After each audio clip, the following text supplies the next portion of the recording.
Lorsque vous entrez dans nos boutiques et lorsque nos équipes vous parlent de jeux, il est parfois possible qu'un terme employé ne vous parle pas du tout. Alors afin de pouvoir partager un même langage, débroussaillons ensemble le jargon du jeu, chères joueuses, chers joueurs, tournons les pages du grimoire ludique. F comme Fige.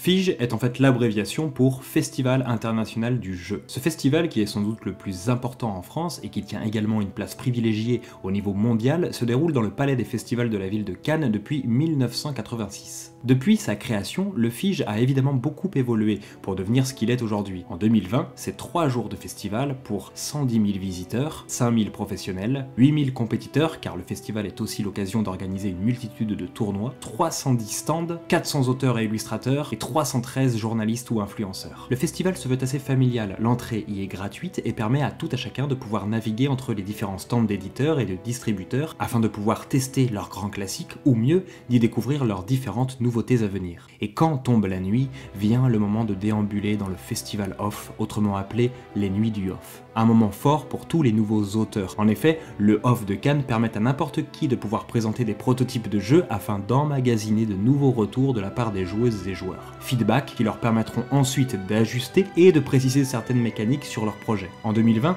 c'est plus de 6000 personnes qui sont allées à la rencontre de ces nouveaux auteurs et autrices. Mais quand on pense au Fige, on pense évidemment aussi au label As d'Or qui vient récompenser les jeux sortis dans l'année sur le territoire français. À ce jour, on compte 3 catégories de prix.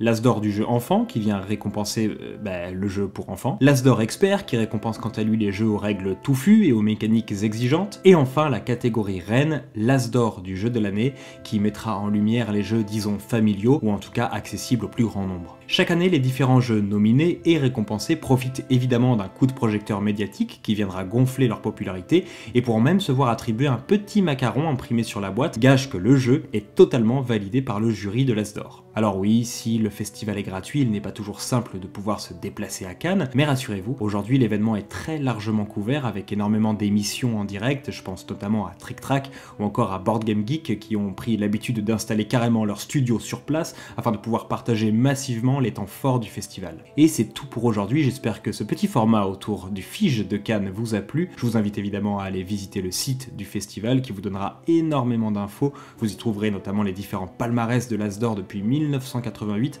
ça peut toujours être intéressant d'aller y jeter un œil. Chères joueuses, chers joueurs, à très bientôt.